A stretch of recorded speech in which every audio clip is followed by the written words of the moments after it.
Our test rate, John, since Abuja.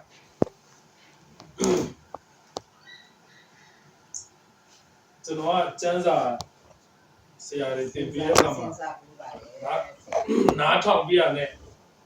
Since our new since I. So, no, low, in it, Janza, John, since I.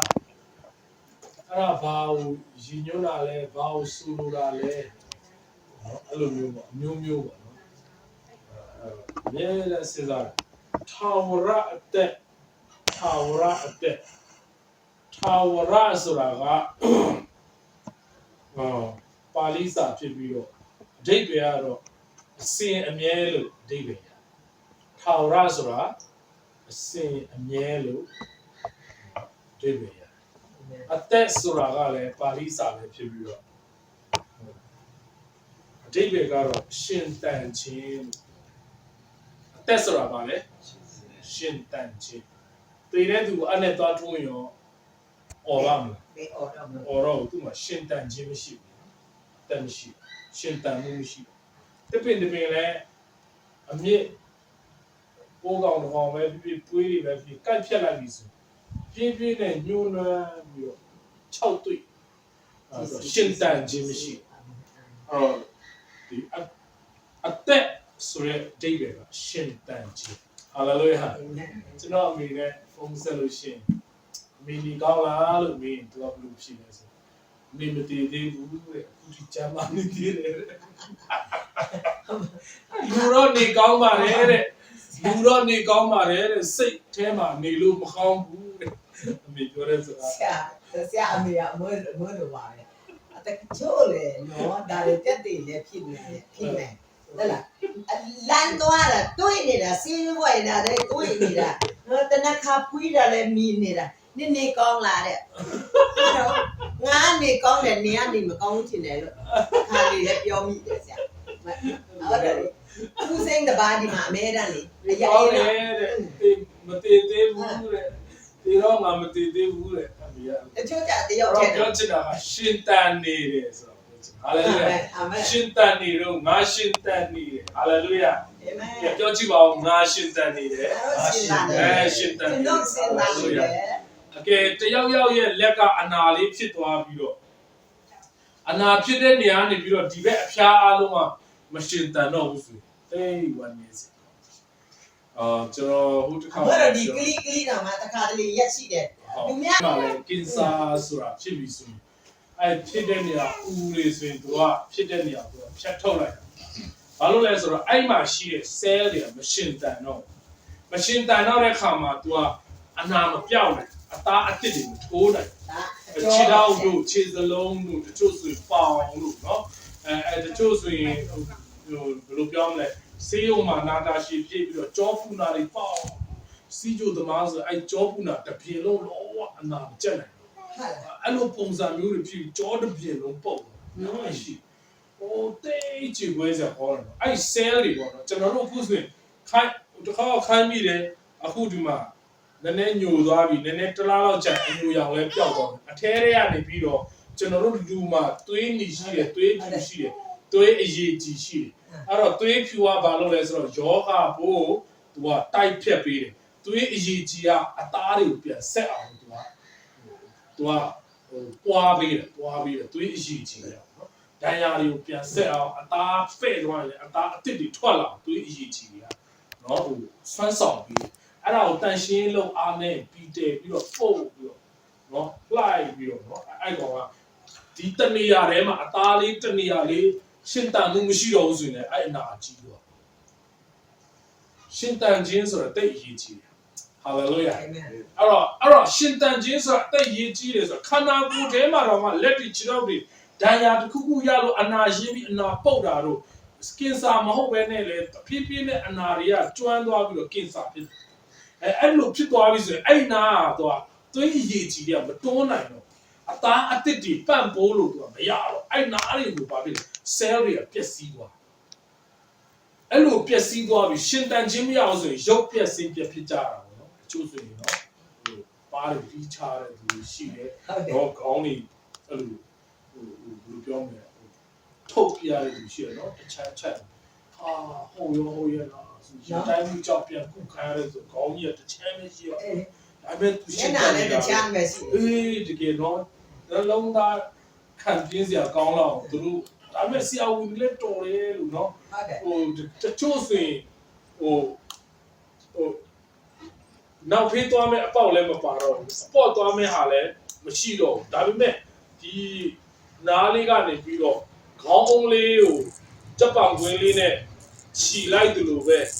ကျန်တဲ့အားလုံးကပိုက်လေးနဲ့ပဲသူတို့ထုတ်တာအဲ့လိုနဲ့လည်းရှင်းတန်နေတဲ့သူရှိတာတွေ့ရရှင်းတန်ခြင်းဆိုတာကျွန်တော်တို့ယခုလက်ရှိဘဝမှာလိုအပ်တာမဟုတ်ပဲနဲ့ကျွန်တော်တို့ဟာ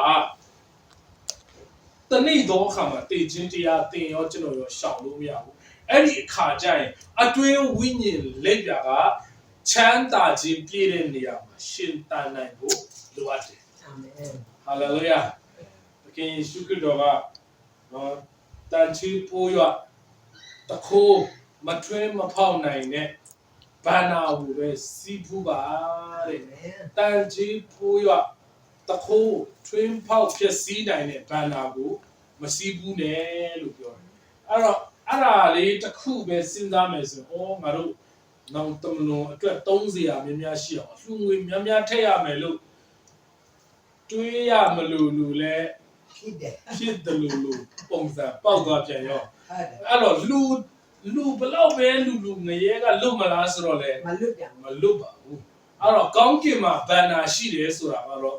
ယေရှုကိုယ်တိုင်ကပြော ယေ တယ် ရှုကိုယ်တိုင်ဘာနာပဲ ဒါပေမဲ့ကျွန်တော်တို့ကဘလောက်ပဲထက်တဲ့ကျွန်တော်တို့ကသွားသုံးပိုင်ခွင့်ရှိဖို့အတွက်ကျွန်တော်တို့ရဲ့ဝိညာဉ်လက်ပြကအဲ့ဒီဖယားသခင်စီမံတဲ့နေရာမှာသွားရှင်တန်မှာကျွန်တော်အတွက်ဘန္တာဟာလေလုယာ အာမင် โอ้အမှုတော်တက်တဲ့တော့ပေးဆက်ခဲ့တဲ့အတွက်နော်ကျွန်တော်အတွက်ဘန္တာလည်းတတ်ရှိမှာပဲဟာလေလုယာ အာမင် โอ้ကျွန်တော်တို့အမှုတော်အတွက်ဘုရားကျောင်းအတွက်တက်နိုင်တဲ့လောက်လှုပ်ဆောင်နေတဲ့နော်မုံဝေအတွက်မွန်းနှံတောင်အတွက်နော်မုံခွန်အတွက်ဘုရားကဘန္တာကုံလုံးစီစဉ်ထားတယ်ဆိုတာတော့တေချာပေါ့အဲ့ကြံချက်အဖြစ်သိရတယ်ဒါပေမဲ့သခင်ယေရှုပြောတဲ့ထာဝရအသက်ကိုမရဘဲနဲ့နှုတ်ကပတ်တော်ကပြောပြတဲ့ထာဝရအသက်မရဘဲနဲ့အဲ့ဘန္တာများချင်လို့လိမ့်လိမ့်ထဲနေရော အဲ့ဒါလည်း ကိုအတွက်ရောကောင်းကြီးမင်္ဂလာဖြစ်နိုင်မှာဘယ်ဖြစ်နိုင်မလဲဘန္တာကောင်းကင်ရောက်မဲ့လူကကြတော့မရဏနိုင်ငံမှာကစားနေရဆိုမဟုတ်သေးဘူးလေနော်ဟိုမှာဒီမှာကျွန်တော်တို့အဓိကကုတီပြီးပြောချင်တာကထာဝရအသက်ဆိုတဲ့အကြောင်းဖြစ်ပါတယ် အာမင် အဲ့တော့ကျွန်တော်တို့အားလုံးဟာရှင်တန်တဲ့အသက်ကလက်ရှိကျွန်တော်တို့အားလုံးလူလောကမှာလူသားတွေရှင်တန်တာကချမ်းသာလဲ90 80ဆင်းရဲလဲ90 80အဲ့တော့ရုပ်တရားအကြောင်းပဲတွေးမယ်ဆိုရင်တော့ချမ်းသာလဲ90 80ဆင်းရဲလဲ90 80ဒါပေမဲ့နံတရားအကြောင်းတစ်ခုပဲတွေးမယ်ဆိုရင်အဲ့ဒီနံပုဂ္ဂိုလ်ကမတည်နိုင်ဘူးမအိုနိုင်ဘူးမပြည့်စည်နိုင်အဆုံးတတ်မရှိသူဟာထာဝရပုဂ္ဂိုလ်ဖြစ်တယ်ဟာလေလုယာ အာမင် ဟာလေလုယာ အာမင် အဲ့ဆိုတော့ထာဝရနဲ့ပတ်သက်ပြီးကျွန်တော်စဉ်းစားပြီးတော့ကျမ်းစာကျွန်တော်ဝင်ကားတဲ့ဆရာတွေတင်ပြတဲ့ဆရာတွေကိုစဉ်းစားကျမ်းစာကိုခြုံကိုစဉ်းစားတဲ့အခါမှာကျမ်းစာထဲမှာထာဝရဖြစ်တည်ခြင်းအကြောင်းအရာ၄မျိုးလောက်ပဲကျွန်တော်တွေ့တယ်အခုကျွန်တော်တို့ကဘာမြေကြီးထာဝရအစင်းထဲမှာမပါလူသားမျိုးဆက်တွေပဲတစ်ဆက်ပြီးတစ်ဆက်နော်ဟိုရှင်တန်ကြတယ်တည်ဆုံးကြတယ်ကြောက်ခေကြေးခေတန်ခေကြေးခေငွေခေရွှေခေဆိုဖြစ်လာနော်ဟိုကတော့နျူကလ িয়ার ခေပေါ့နော်အဲ့တော့ဆိုလိုတာကဒါလည်းပျက်စီးမယ်ဘာပဲ ဟုတ်တယ် အဲ့တော့ကျွန်တော်တို့ဒီမရဏဘုံကိုကြီးတဲ့ခါမှာလဲမရဏဘုံဟာလဲထာဝရထဲမှာမပါမရဏဘုံကလည်းဟိုတီးနေအောင်ရွေ့သွားအောင်ပါတော့ဒါယာယီထားတဲ့တစ်ခုဖြစ်တယ် ကိတ်ပေါ့ ဟေးဂိတ်တစ်ခု လက်ဆိုကိတ် နော်ဘူရာတို့မမှတ်တိုင်တစ်ခုပါရတီသူ့ဘုံဟာလဲထာဝရထဲမှာမပါဒါ စုရဲ့တစ်ခုပဲဖြစ်တယ်နော်ဂိတ်တစ်ခုဖြစ်တယ်ဘူရာတစ်ခုဖြစ်တယ်ဟိုဇရက်လူဟာမျိုးဖြစ်တယ် ဘုရားပြောနေတာကိတ်ကတင်းနဲ့တုံးလေး အဲ့ဒါကလည်းထာဝရထဲမှာမပါဘူးနော်ဒါလည်းထာဝရထဲမှာမပါဘူးပြတဲ့ဒီမှာအနှစ်တစ်ထောင်ကာလဆိုတာလည်းထာဝရမဟုတ်နော်အနှစ်တစ်ထောင်ကလည်းထာဝရမဟုတ်ဒီစစ်ပွဲကြီးကလည်း6-3လုံးစစ်ပွဲကြီးလည်းထာဝရမဟုတ်အဲ့တော့ကျွန်တော်တို့ဒီဘက်မှာကြည့်မယ်ဆိုရင်ထာဝရ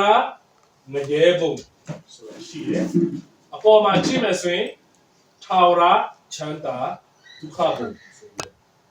နှစ်ခုတွေ့ရတယ်ထာဝရအကြောင်းပဲခေါင်းထဲမှာထည့်ပြီးစဉ်းစားမယ်ဆိုရင်ထာဝရဖြစ်ခြင်းရဲ့အစဟာဖယားသခင်ပဲဖြစ်တယ် အာမင် ဟာလေလုယာထာဝရဖြစ်ခြင်းရဲ့အစဘူးလေဖယားသခင်ပဲဖြစ်တယ်အဲ့တော့ဖယားမှာထာဝရလူဝိညာဉ်လက်ပြမှာလဲထာဝရ အာမင် ဖယားဖန်ဆင်းပြီးမှ